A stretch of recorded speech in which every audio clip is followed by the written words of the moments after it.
think that open discussion and open discourse is very important to a democratic society, so we're just so pleased to have all of you here. Our first question comes from a general election category, as a majority of the first questions will come from. And the way that we're going to do this forum is that we'll have someone from each political party speak and alternate between college members and between professional members, although both of the libertarians that we have with us are both students, so we'll alternate between them. But the first question has to do with the working class. In the sphere of the national debate, discussion about the working class has been absent. So what we want to know is, what will your party do to address the needs and concerns of the working class in the next presidency? Let's start with comments from Jordan Hoffman. Thank you very much, Eileen. Thanks everybody for being here. Of course, the biggest part of a democracy is the participation in a debate. Basically, what I'm going to highlight in this is the Democratic Party is the party of the working person. It always has been and it always will be. As far as what we're going to do, of course, we have to revamp a lot of the failures of the Bush administration in the past 8 years. We will put forward tax breaks to 90% of the American people, and we will put those forth and stimulate the American economy the best we can. But as far as anything else goes, I'll let my colleagues answer. Thank you. Let's move on to a comment from Nicholas with College Republicans. One of the reasons I was so excited about Sarah Palin being selected as John McCain's running mate is because she has that working class background. Prior to being governor, she was mayor of her hometown. Before that, she served as president of the PTA. Before that, she and her husband were both salmon fishermen, weren't they? Yeah. Some kind of fisherman. I'm not that. Her husband is fisherman. Yeah, I think she did something with it too. But anyway, she has that working class background, and she really connects with middle class and lower class voters. So I'm really excited about what she brings to the ticket. Is there anything you want to add? Well, honestly, when we talk about working class, I think the Democrats and the Republicans do have a fundamentally different approach. I think when you look at the Republicans, what we like to see is that we invest and spend our time working with people who create jobs. So we would look at, instead of taxing, or instead of giving tax breaks to middle class workers, we would give tax break to everyone, hoping that, especially, Barack Obama's plan to increase taxes on investment, that doesn't boost the economy, that doesn't help the working class, that doesn't create jobs. So we would look at ways to create jobs. I'm sorry, we've got to move on because of time. And I'm sorry that we didn't tell you guys this before. We only had about 10 minutes to organize this. But we do have time cards. Each of you will have an even amount of time to speak. And if you like, you can do what Nicholas just did and pass your time off to another member of your party. But you can look at Elizabeth Trexler right there, and you'll see how you're doing in your time and keep track of that. All right. And I'm sorry, how much time is allotted per question? 1:30. 1 minute and a half, yes. Okay, thank you. And if needed, we'll ask follow-up questions for an additional 30 seconds, or allow you 30 seconds to respond to claims made by another political party. Matthew, you're next. Well, it's not just the failures of the Bush administration, it's been the failures of both parties for the last 30 years, no matter who was in presidency or who was in the House. I think the Libertarian Party and the Constitutional Party are both working towards bringing our troops home, not just from Iraq and Afghanistan, but around the world, to reduce our military burden. That's stretching our working class pretty thin right there. Lower taxes, stronger currency, and protect property rights. Those are 3 points that I'm very aware of across party platforms between the Greens, the Libertarians, and many independents. Thank you all so much. Is there anyone who would like to respond to another party? All right, Emily, Thank 30 you. seconds. I would like to talk about a little bit about the Sarah Palin claim. It's wonderful to claim that she comes from a working class background, and that may be true, but what's really a question is her policy. Joe Biden comes from Scranton, Pennsylvania, which is also a very working class area, and has come from that background as well. But what's really important I totally agree, stimulating job growth, which I believe Barack Obama has a wonderful plan for. He has a specific program outlined in his Blueprint for Change, which talks about modeling a program on a Michigan program which used state funds. I'm sorry, Emily, your time is up. Okay, thank you. The next question has to do with vice presidential candidates, which is great because we're already talking about it. So what we would like to know is what are the strengths and weaknesses of each vice presidential candidate? And this includes also third-party candidates, obviously. So let's start with Nathan from the College Democrats. Well, I guess first I'd like to thank everybody for being here. I'm really excited to get a chance to debate something that really matters. That's great. Now, let's talk about what are Biden's qualifications. Well, Joe Biden has been in the Senate for a really long time. I apologize if I can't give you an exact number. He is 72 years old. He's not been in the Senate for 72 years. Okay, since 1972, he has been in the U.S. Senate. He is, I believe, chair of the International Committee. He provides a lot of foreign policy experience to one of Barack Obama's biggest criticism. One of the biggest criticism on Barack Obama is that he doesn't have that foreign policy experience working as an Illinois state senator. Joseph Biden, there is no denying, has a lot of foreign policy experience. He was instrumental in negotiating a number of peace treaties in the crisis in Kosovo and Bosnia and various other, call them actions if you would like. I will yield the rest of my time to whoever would like to elaborate on that. Any other Democrats? If not, we'd be happy to move on. I'd like to talk about the vice presidential debate. Matthew. This whole dispute between Joe Biden and Sarah Palin is kind of a moot point. If you pick up your Constitution, you read Article 1, Section 3, the Vice President of the United States shall be President of the Senate and shall have no vote unless they be equally divided. That's limitation of power for the VP, really. It's the tiebreaker vote for the Senate. Unfortunately, Dick Cheney has hijacked the power of the executive branch, the power of the Congress, and has issued all these things that we don't need. So this whole debate is a moot point when you realize the limitations of the vice presidential seat. Okay, so it's your time. So let's move on. Have we heard from James yet? No, ma'am. Appreciate you all having us up here tonight. It's an honor to be up here to speak about politics and the future of America. And I think the next vice presidential nominee and the next vice president of America is going to be Ms. Sarah Palin. I can start off with the negatives right now and let you know that Ms. Sarah Palin, are we very familiar with her? No, we're not. Let's look at her past. Let's look at her time as a mayor of Alaska.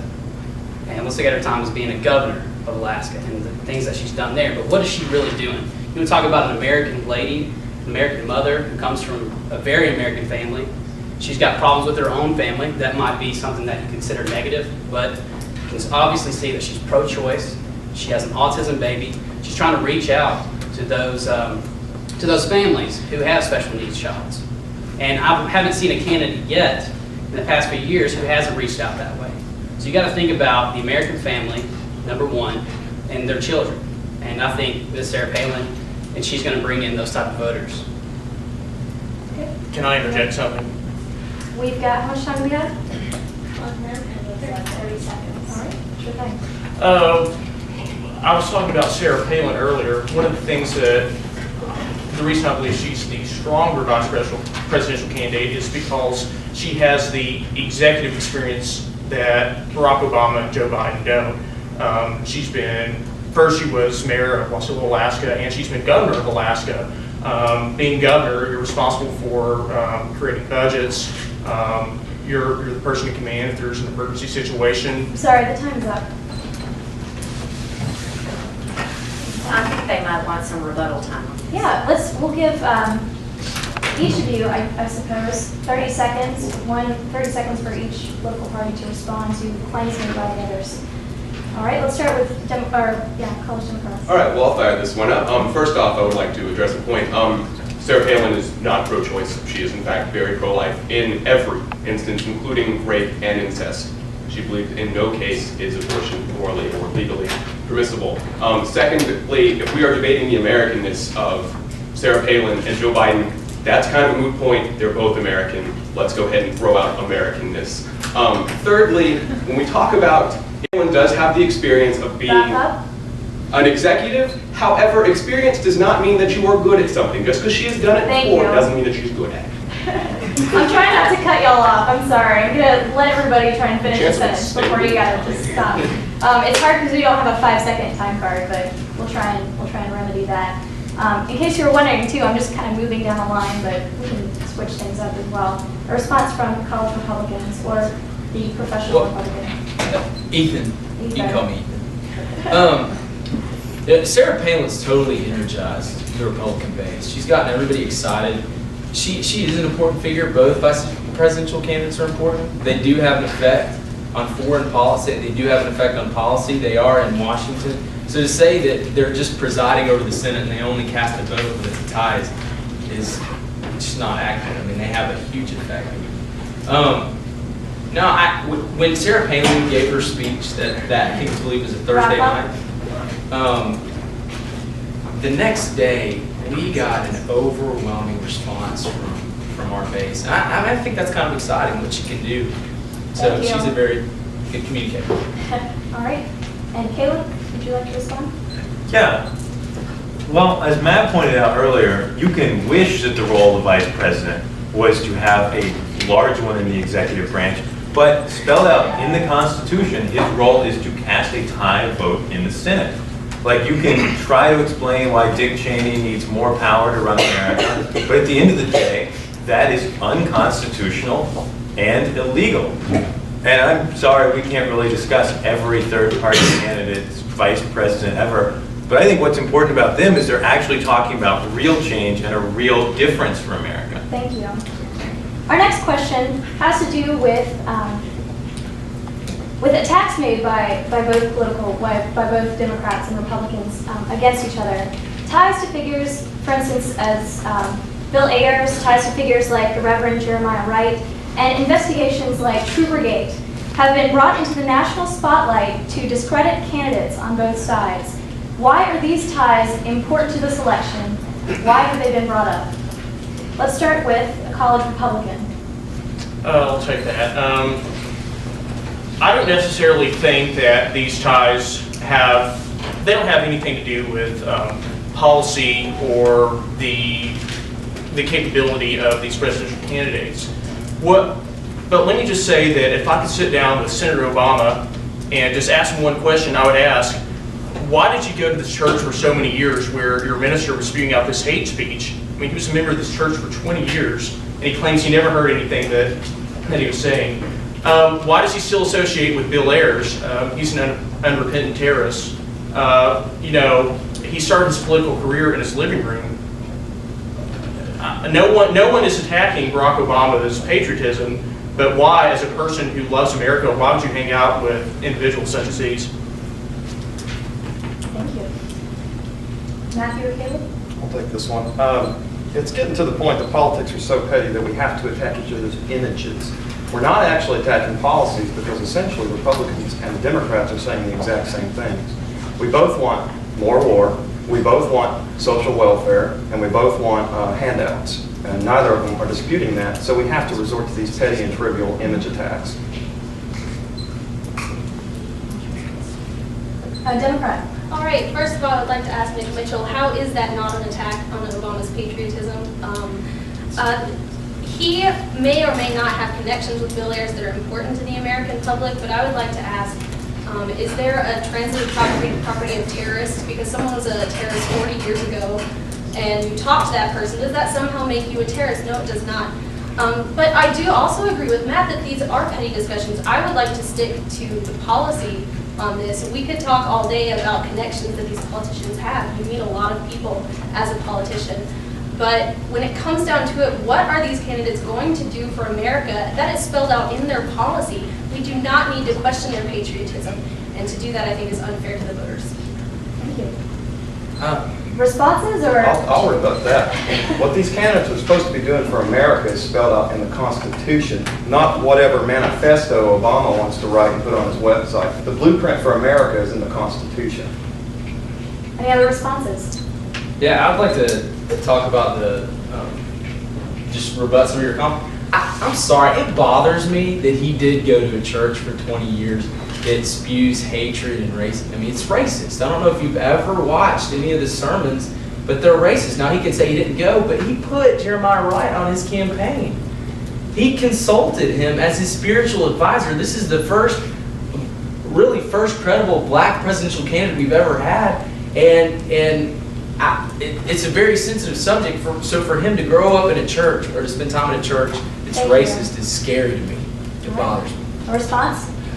Yes, and it really should, you should be concerned, being a Republican, that he did have somebody like that. But as a Democrat, it also bothers me that Sarah Palin had a blessing from a witch doctor in her church, saying that it was her divine right to become a leader in America. That just seems that more crazy. But notice that the Democrats we're not straying away from that because we're trying to stick to the issues instead of getting on these petty topics. Thank you. Let's move on to the next question. All of the candidates have a variety of political experience. What leadership experiences are most important to being a president and/or vice president? Let's start with the Libertarian Party. I'm going to say this. We know we're representing third parties, but the kind of experience you need to look for in a president is a lot of times not what they've done before in politics, but what they think should be done in the future. Like some of America's greatest presidents have not passed what we would consider the political experience litmus test of this election. But we need to say, what does this candidate offer? Does this candidate offer us a real choice, a real change? Does this candidate offer us more of our constitutional liberties, or do they offer us less? So we need to look at what they say. I mean, experience is important, sure, but you need the right kind of experience, and you need the right politics more than you need experience. If you don't mind me asking as a follow-up question, what is the right kind of experience specifically? To be honest, I think the right kind of experience is like Ron Paul. He's been in the Senate of the House a long time, and he hasn't been corrupted by it. He's stayed constantly defending the Constitution and our civil liberties, and he hasn't let that get to him. Thank you. Let's move on to the College Democrats or to Jordan. Yeah, basically what a president does is he's a figurehead. Or she is a figurehead. That's the main job. You are the main diplomat to the world. And for the past 8 years, we've seen that has been very seriously scarred. Senator Obama made a trip recently overseas. He got over 250,000 people at a rally in Germany. That shows what kind of an effect he will have as a leader, and also he will be a good moral and spiritual leader in America, which is what we need right now. Specifically, though, you didn't really address what kinds of experience are going to be good and are going to be useful for a president or a vice president in the next 4 years. I'll take this one if you don't mind. I think I definitely agree with the Libertarian Party. You need experience working in the government, but you need experience being able to resist temptation from big special interests and large companies such as that. You need experience making hard decisions, and I personally believe that all of the candidates in the election right now do have sufficient experience to do that. Thank you. Let's move on to a response from the Republicans. Yes, I think when you think of the next presidential candidate, you've got to think of John McCain. I mean, this is a gentleman who basically, served a lot of time in the Navy. He was overseas. He's beaten profusely every day for the sum of plus 5 years. He's the type of guy who's over there fighting for our country. He's bleeding for our country so that me, my fellow comrades, even my fellow Democrats and Libertarians, so that we may have a decent life over here. Okay, so he's the type of man who's going to go and fight for our country, and he's going to represent us the best because he is the figure of what we stand for. Okay, he goes above and beyond all expectations in his duties, and he will put his life on the line for this country.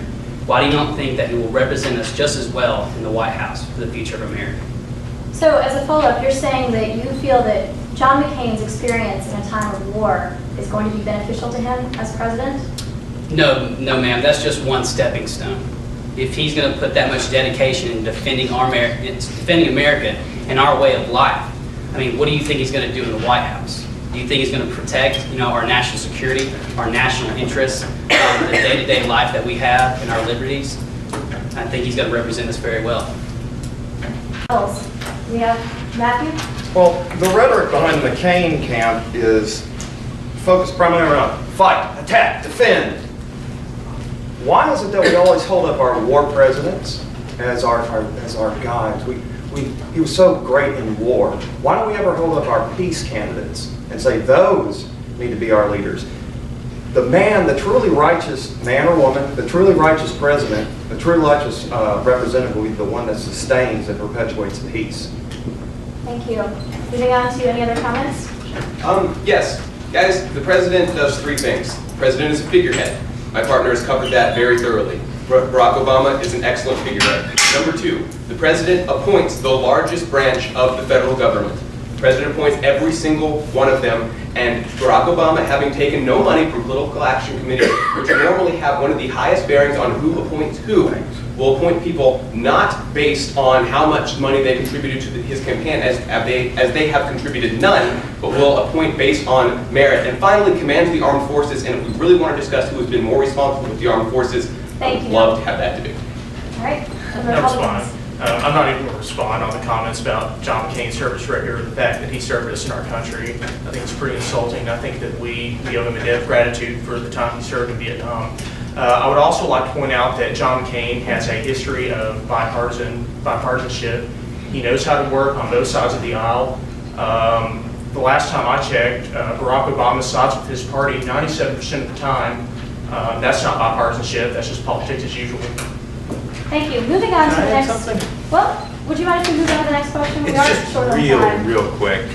5 seconds. The Democrats say that Barack Obama hasn't taken money from special interests, but he's the second largest donor in the Senate from Fannie and Freddie Mac. We just bailed out. Those Fannie Freddie people. All over the place lately. The next question is also a general election question. We've already kind of touched on this, so I think that we're going to cut out rebuttal time on this one and move kind of quickly through the next few questions. But this question is, what are the benefits of being a political insider or of being a political outsider in Washington? Who would like to go first? Democrats. Well, guys, these are buzzwords. Being a political insider means you have experience. Being a political outsider means that you can cite that you have been outside. It means that you have experience beyond that of what goes on in the Senate. That's all they are buzzwords. If you are insider, you know how the system works. You have experience in working within the system. If you are an outsider, you recognize what the average American lives through. Both of these bring valuable aspects to the candidate, but they are not significant voting points. You still have a minute left of time. As far as being, I will yield my time to Jordan or Emily. All right, well, I definitely agree with Ethan. I think that's a good point. I think that both the Republicans and the Democrats have some, of course, Sarah Palin is what we call a Washington outsider because she hasn't been working in Washington.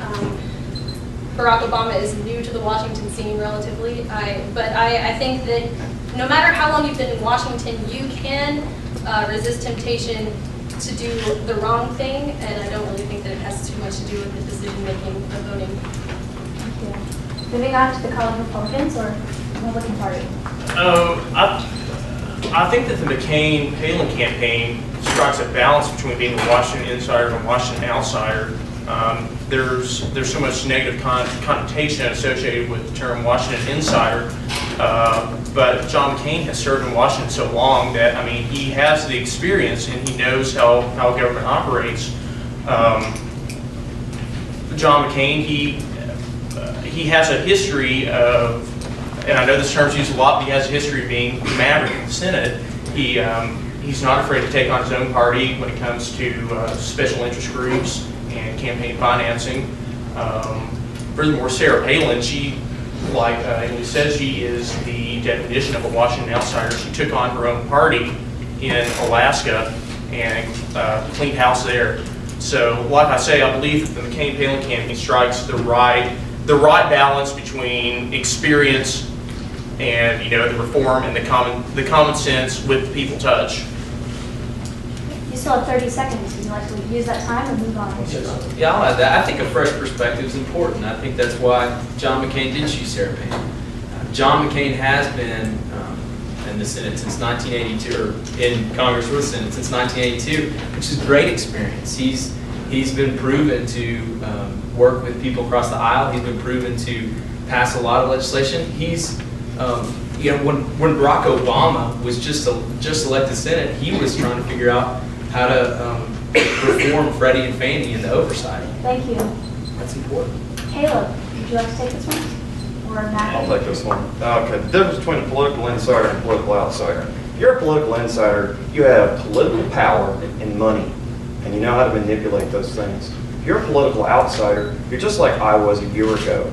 You're sitting there and listening to the news, you're overtaxed, you're fed up with the system, and you're probably disengaged. That's a political outsider, okay? If you're tired of being an outsider, you need to get up and get active. And don't just say, well, I'm going to vote and that's it. That's not being active enough. You need to be the one sitting up here and talking about these things until you're on the stage, until you're in the forums, and until you're in the process making the votes that change policies. You are disengaged. You still have how much time? 45 seconds. Would you like to use that time? Yeah, I want to actually agree with something one of the Republicans said. Sometimes a fresh perspective is great. So let's have a real fresh perspective. Let's not do the same thing we've done 30 years and elect Democrat or Republican, one right after the other, and wonder why nothing's changed.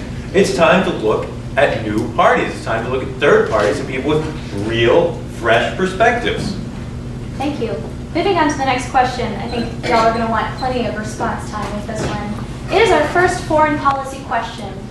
Are preconditions a positive or a negative aspect in dealing with so-called hostile nations or nations that are that America has differences or disagrees with, and why?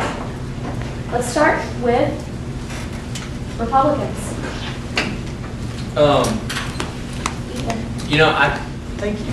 You're welcome. I think that when we talk about foreign policy, when we talk about how we should address other nations, being an isolationist is very dangerous in this time. We've got plenty of countries who want to wipe us off the face of the map, regardless of how we treat them. But more importantly, I think John McCain really has the experience to talk with countries. Winston Churchill said, and I'm gonna totally brutalize this quote, but he said, talk peace but carry a big stick. McCain does that. Nobody wants to go to war. It's something, a huge misconception is that we want to be at war for 200 years. That's not true. We want to have a peaceful occupation in Iraq for the future, but that's not abnormal to our foreign policy that's been the past century. John McCain, when we talked about the war, John McCain was tortured. I want somebody who's really felt the effects of war to be able to make responsible decisions for our troops. I think if anybody has the right to say when we should engage and when we should disengage, it's when you've experienced it, when you've seen the brutality of war, and he has. So I think when he makes tough decisions, I respect him and I trust him. Moving on to libertarians. Okay, number one, I'm a veteran. I've been to SEER school. I know what torture is. You don't have to be tortured. You don't have to go to war to know how to be kind and gentle to other human beings. And this thing about the occupation, there's no such thing as a peaceful occupation.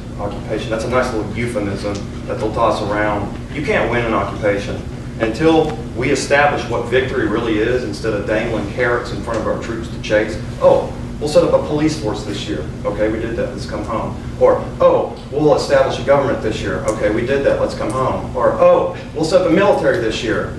Okay, we did that, let's come home. We need to get out of this nation building mode, something advocated by both Democrats and Republicans for the last 30 years. And we need to follow the Constitution and declare war through Congress, establish what's the mission, and when you accomplish it, when we're coming home. That's how you go to war with this country. And number two, you don't commit an invasion. This is some radical departure from not just American history, but the Christian just war theory. How can you go to war preemptively? That's something the Nazis invented. why we accepted this in this rush of anger after 9/11, I have no idea, and I yield the rest of my time. Thank you.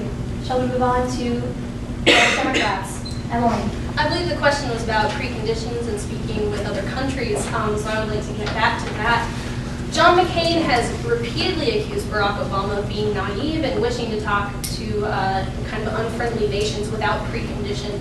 The fact is, we are not in the same position we were 30 years ago to make, for instance, we're not going to talk to you unless you play by our rules. The result of that is that they are playing the game and we are sitting out. That is irresponsible and it's arrogant on our part. I believe it's naive to believe that as well. Barack Obama has said repeatedly he will talk to whoever is willing to talk so that we have a say in what's going on in our and in the rest of the world, and I think that's extremely important. If McCain has the experience, which he does, and we should all be grateful to him for that, that service he has given us, but he should use that for diplomacy as well as any kind of combat experience we need to have. We need to have all of our options in dealing with these dangerous countries. All right, let's go to a response from the Republicans. Well, I don't think John McCain is opposed to diplomacy, but I don't think anybody in here is an expert on foreign policy. So what I'm looking for is a candidate with integrity and a candidate with experience when it comes to foreign policy. Barack Obama definitely doesn't have experience. And we don't know if he has integrity because he hasn't been involved in anything long enough for us to tell. So to me, he's a scary candidate. All right, let's go to responses. Yes, You're all fired up, Emily. For the record, by the way, it's really important issue. I like talking for the about record, this. I'm a foreign policy expert. So you guys, if you got I'll yield my questions, time to right here. All right, first of all, I think we can all agree that Joe Biden has a lot of experience in foreign policy. And John McCain, as I said, has repeatedly called Barack Obama's willingness to talk to foreign nations who are dangerous to us naive. That shows that he is not willing to do that. He wants to follow Bush foreign policy in trying to say, you know, we are above talking to these people that we don't agree with. That's not good policy. It's not good policy. Barack Obama has repeatedly said he will use good policy, and McCain has said that it is wrong to do it again. Thank you. Let's go to Caleb. I'd like to add something.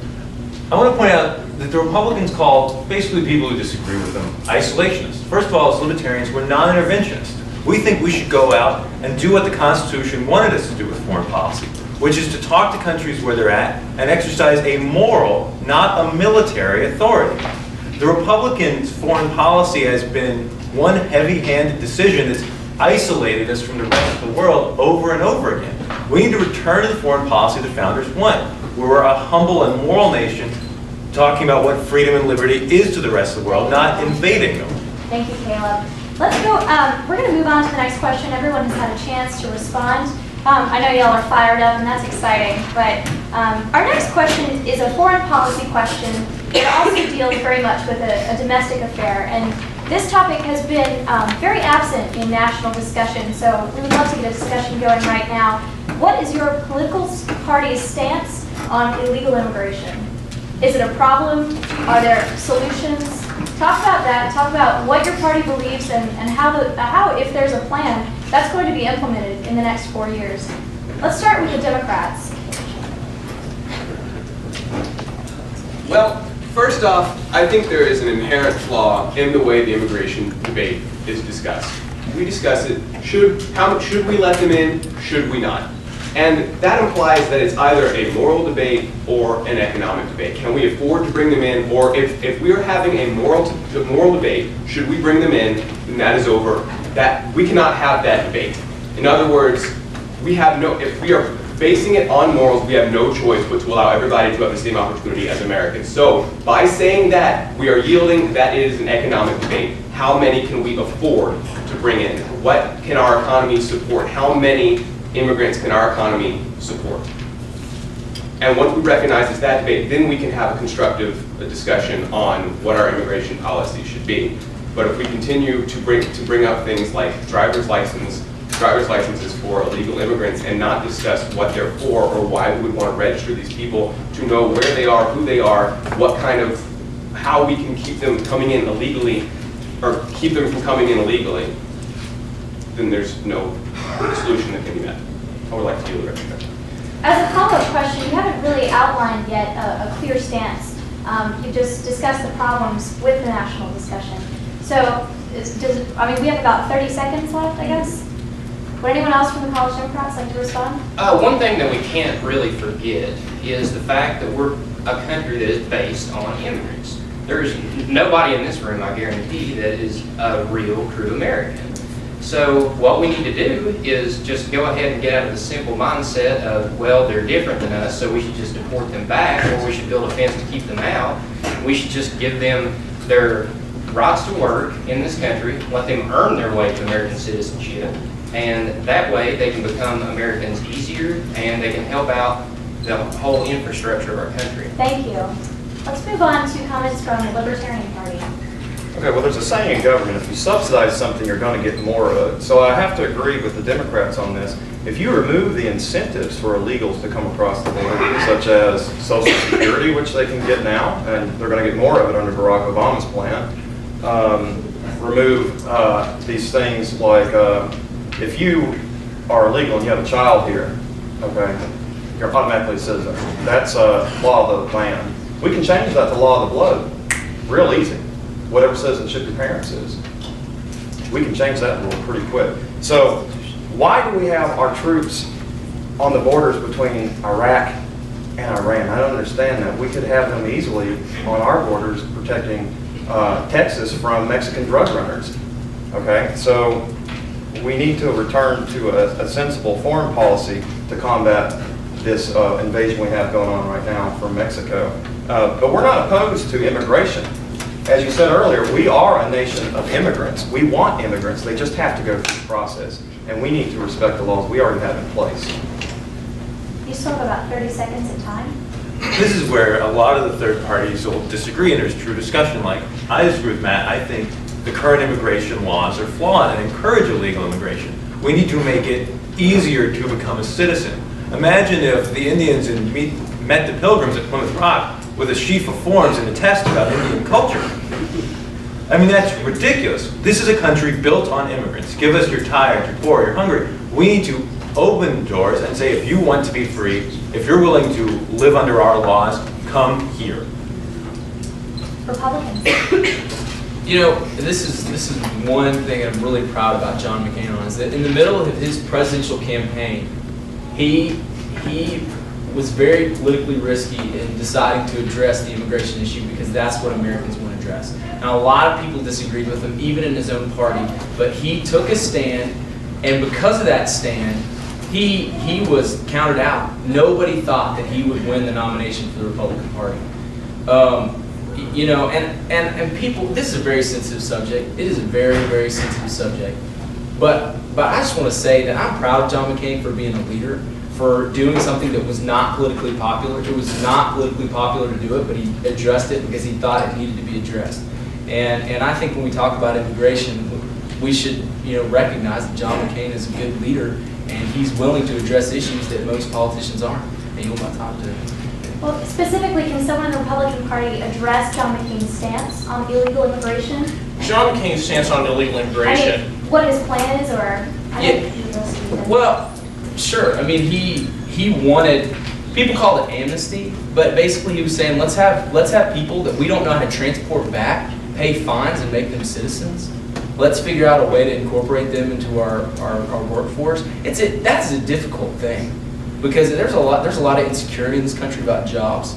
There's a lot of insecurity, especially now as in depression. And he's saying, look, let's figure out a way to stop, protect the borders, and let the people here that are here, you know, they don't want to split family. He didn't want to split families.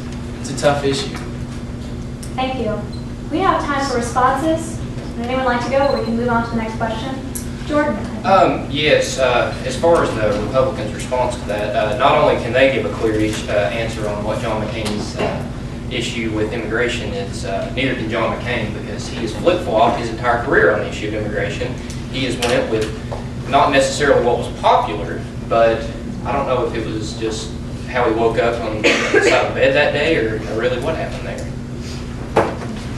Have we got another response? Can I respond? John McCain's position on immigration has been very clear. As Ethan said, he's taken a strong stance on not separating families, finding a way for people who are already here to become legal American citizens. That is the Republican Party stand. That's John McCain's stand.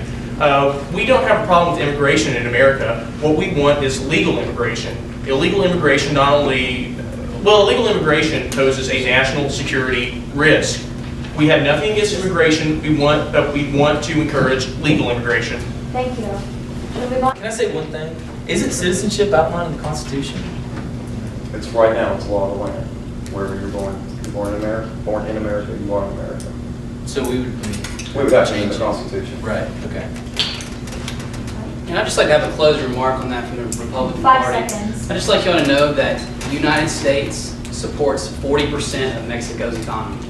40%. So you don't think immigration is a problem? Think about all of our money going to Mexico. Thank you. Response? I'd like to point out that the Republicans' plan, which is to not break up families, bless their hearts, addresses illegal immigrants who are already here, but offers no response to what happens when illegal immigrants try to come here. Like, are we going to build a fence? Are we going to build a wall? What are we going to do to stop illegal immigration?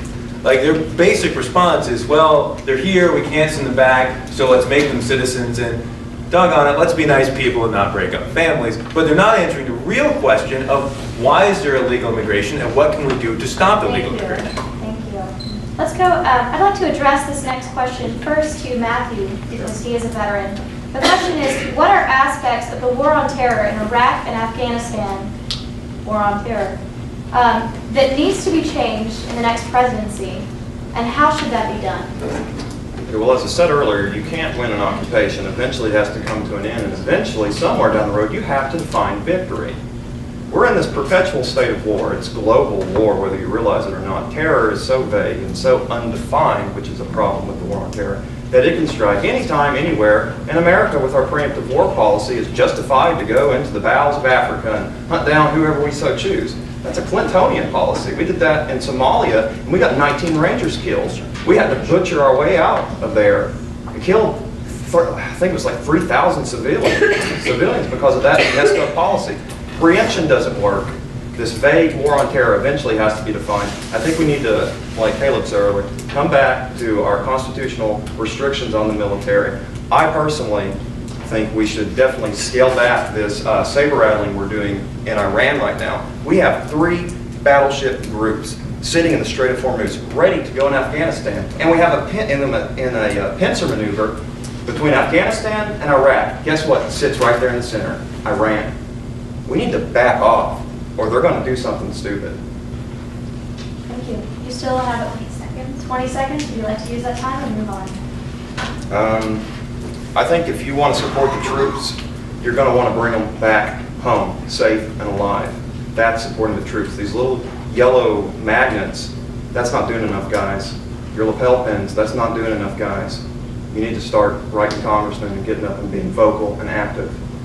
Thank you. Now to the Republicans. We all know that there were aspects of the war on terror, particularly the war in Iraq, that were mishandled and mismanaged. One of the things that I really appreciate about John McCain is that he was on the forefront of addressing some of these problems. He was on the forefront of pushing for a troop search in Iraq, which Barack Obama opposes, and Barack Obama still says is a bad idea.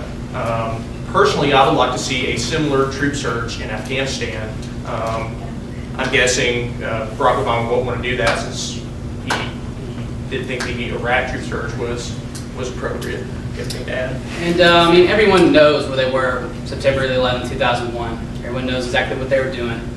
But what I can bring to your attention right now is that how has your national security been since 2001? I believe that the Republican side of things is that we should support our troops in every financial obligation that they need. They need all this type of ammunition, more body armor, and things like that. And I think our stance on the war on terrorism is that we're going to be there until the job is done. And not only getting close to done, but thoroughly finished. At the same time, with the war in Iraq, I don't know if you all remember this or not, but after the invasion of Baghdad, when we pulled down the statue of Saddam Hussein, the Iraqis were in the streets jumping and dancing on top of their former dictator. And I just want to add that what I really appreciate about John McCain is that he speaks about the war in terms of winning. I've never heard Barack Obama speak in terms of winning. It's just, let's pull out. Okay. Let's move on to the Democrats.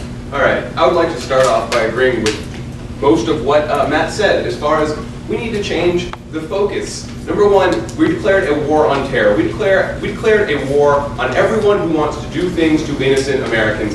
That's not something you can declare war on. That's not a country, that's not an autonomous being. You cannot declare war on terror. And another thing, we need to switch the focus, which is what Barack Obama would like to do. As my partner pointed out to me, Barack Obama actually supported a similar surge in Afghanistan while he was not supporting the surge in Iraq.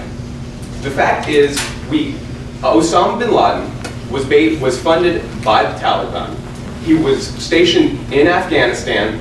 The people coming out of Afghanistan were who bombed us in 9/11, or who flew planes into the Twin Towers on 9/11.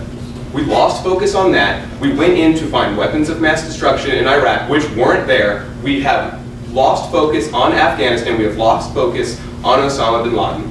As Barack Obama has said time and time again, would like to switch focus over to Afghanistan and take it away from Iraq, allow them to run themselves. We need to define victory. We need to bring our troops home, as the Libertarian has said, Mr. Matt, and we need to focus our attention on Afghanistan and Osama bin Laden. Thank you. Let's go to a response from Matt. Just a rebuttal on the surge.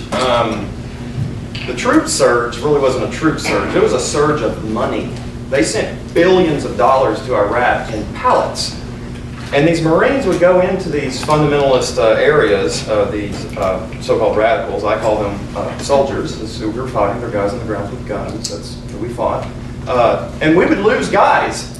We would lose guys in these same neighborhoods. And the very next day, those same officers who had just lost guys had to go in with this money and buy them off to make them stop fighting us. Thank you. We're buying a temporary peace over there, and money will not win this. Thank It will you. not last. Moving on to a response. Republicans or Democrats, would you like to respond? Well, I've never heard of that side of things. The truth? I've never heard that the reason the fighting stopped was because we bribed them. If only all wars were that simple, we just paid in, we'd stop killing us. But unfortunately, this is a real war. We were attacked on 9/11. We can't pay people to stop attacking us. You want to add anything? All right, let's go to a response from the Democrats. We weren't attacked by Iraq. We weren't attacked by Afghanistan. We were attacked by Osama bin Laden and his Taliban-funded gang. That's who we were going to hunt down. If you are saying we invaded on the pretenses that we were attacked, you are just wrong. Iraq didn't attack us, period. And if you were to say that, if you didn't notice, actually the Secretary of State of the Bush administration, the first term that actually went to the UN under these pretenses, has actually endorsed our candidate. And also to address your point that Barack Obama has not supported a victory in Iraq, as you put it. But Thank you. Moving Can on. I We're respond to that just real fast? but due to time constraints, I'm sorry we can't sit up here and hash this out. We're going to move on to the next question. Y'all all had an equal amount of time to discuss that. So we're going to move on to an economic question. And that question is, what will your candidate do to cease economic woes, not only on a national level, but also in our region? Over the past 100 years, we have seen 20 recessions, we have seen 1 depression, and many political experts, talking heads, are saying that, and economic experts are saying that we're going to see another depression. So what would your candidate do to address that, not only on a national scale, but how will that affect all of these people in this room? Let's start out with Democrats. All right, I think the one thing Obama's been very clear about is that the focus on the economy and jobs, a main front on that is energy. If we change the way that we look at energy production in this country, we're going to create a lot of jobs. The number that Obama uses is 5 million green-collar jobs. 5 million green-collar jobs, excuse me. And I think that it's extremely important that we realize that that can affect every part of this country. Here, if we have a need to build new forms of producing energy, then that will really help us out. How much time? We have 30 seconds. Would your party like to? also, especially in the state of Tennessee, going off inland, energy is a big thing. With switchgrass, with wind energy, Tennessee is a vibrant, fertile ground for energy and energy movement. Well, in addition to switchgrass and wind, we also have geothermal. We have a number of technologies that have not been tapped, not been investigated, and in response to oil, our usual, the drill baby drill cry, the fact is it'll be at least, once it is approved, the drill baby drill cry is moved because once it is approved, there are special kind of boats that are required for drilling offshore.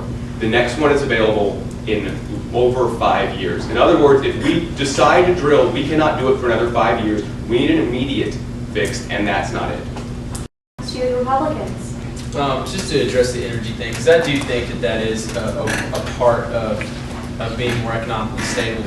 I remember 8 years ago when we were talking about drilling in places that we don't want to drill, and we were saying we need to drill, and they were saying, well, it's going to take 10 years, so we shouldn't do it. Well, that's right around the corner now. If we would have started doing that, we don't need, and this is why I appreciate McCain's plan, which is we do need to start drilling. We do need to start looking at other forms of energy.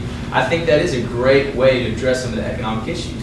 The other thing I'll say about McCain is, again, while Senator Barack Obama was in his first year, he just got sworn in, McCain was figuring out how to address the Fannie and Freddie debacle. He was co-sponsoring bills that would have addressed the oversight. And I think that shows the type of leader we need on the economy, which is has some foresight and he wants to address issues before they become disasters. We're obviously responding to it now as a disaster. You know, to go on we also, like I said, and I think I said this at the opening, but we believe in working with the job creators, the groups or people that create jobs. That's who we want to invest in, that's who we want to help out. And I think that's a great policy to help the middle class, not to cut middle class tax cuts and punish people who are producing jobs and then say, well, that's how we're going to help the economy. That doesn't, you can argue the ethics of that, but that doesn't help your economy. Thank you. Moving on to response, Caleb. All right, the economy is a really big issue for everyone. Bill Clinton once said, it's the economy, stupid. Now, one thing we need to do to fix the economy is to reduce government spending. Right now, we have such a big deficit that we would need double-digit growth to try to grow our way out of a deficit. That is unfeasible. Even in the Clinton years, which we think back now as times of great economic growth, we had 3.2% growth. We're not going to be able to grow our way out of it. So what do? We try to spend our way out of it. First, we decide we want the government to leave us alone. Wall Street decides the government needs to deregulate, which is great. They internalize all benefit. Then things go wrong, and suddenly they call the Democrats, they call the Republicans, and they say things are going wrong. We need to bail us out. So they internalize all benefit and they externalize all risk. We need to reduce government spending. Government spending is eating up America's savings rate. It's one of the largest portions of our gross national product. It destroys any economic growth we really could have. It ruins our currency. One thing a lot of third parties talk about is abolishing the federal income tax, which reduced government revenue by 40%. That sounds like a big, scary number. Do you know if the federal budget was reduced by 40%, how far back we'd have to go? 1997. The federal budget was 40% smaller. We'd have to go back to 1997 when we had economic growth. Thank you. Your time is up. I'm sorry. Due to time constraints, again, we're going to move on to the next question, but there will be time with future questions for rebuttals. The next question is that both the candidates on the Republican and the Democratic side say that they want to make education more affordable for the average, everyday American. How will they go about doing that with specific plans, not just by saying we're going to make it affordable? This is something that affects almost everyone in this room. So can we start that question with the Republican Party? Yeah, sure. You know, Thomas Sowell's one of my favorite economists, and he talks a lot about higher education and why is the inflation rate, or I guess the price of higher education going up 10, 12, 15% every year, and he says it's because we're spending more. You know, when we talk, education is a very important issue, and it's really a state's issue. In terms of how McCain or Barack Obama or any of the other, they all pay lip service to helping people out with their school loans, or really that's the only thing I've ever heard is let's help them out with school loans. I think what we need to do, and what we should be doing is, as a state, which again, it's a state issue, look at where's the job creation coming from and how can we educate our citizens on these jobs. The College of Pharmacy is a perfect example of that. And I think as states, we need to be doing that type of thing. Again, as a federal issue, the only thing they really address is school loans. And talking about school loans, student loans is one of the crucial reasons that we have to fix this credit crisis. If the credit market stays locked up like it is today, it's loosening up a little bit, but if it had stayed locked up like it was, forget student loans, either they would have become unattainable or just really, really, really difficult to get. Thank you. Let's move on to the Democrats. Barack Obama has actually an extremely specific plan about helping people obtain higher education. He says, if you invest in America, America will invest in you. In saying that, he meant that he has a program where if students will participate in some kind of service, community service with AmeriCorps or military service, any kind of service for your country, that you will get a $4,000 tax credit every year to go towards your education. That pays for a lot, especially if you go to in-state schools. And he also wants to invest in pre-kindergarten education, which will help in the long run. How much time? 50 seconds. You've got about a minute. Would you like to? Also, just going on the Democratic Party's beliefs on education, my Republican friends might call it socialism, but we really need to start focusing more on our public school system instead of relying heavily on school vouchers, as some of the Republicans may say. The truth is, that's where you fix education, because that's where the majority of Americans are sending their kids. They're not going to private schools because they can't afford it. Of course, school vouchers would help you, but it wouldn't help everybody. So why not just improve it for everybody, for the whole good there of the American people? Can I respond to that? Let's move on to the Libertarian. We'll have time for responses. So the question is, how can we help make education more affordable? Well, there's 3 things you do for that. Number 1, you can lower taxes and reduce spending. Of course, if you lower taxes, that means more money in your pocket, which means you can afford a laptop, you can afford to take an extra class this year if you need to. All right? Ron Paul actually has legislation in the House right now to make all students tax exempt while you're enrolling in college. And if you're interested in supporting them on that, contact your congressman, find the number on the internet and tell them to support Ron Paul on that bill. Also, how many of you work a job while you're going to school? I know my first 2 years I was working 1 and 2 jobs at a time and still going to school. A lot of us have to. Well, he's also got another piece of legislation in there right now. No tax on tips. Wouldn't you like to be able to keep whatever tips you make and put that in your pocket?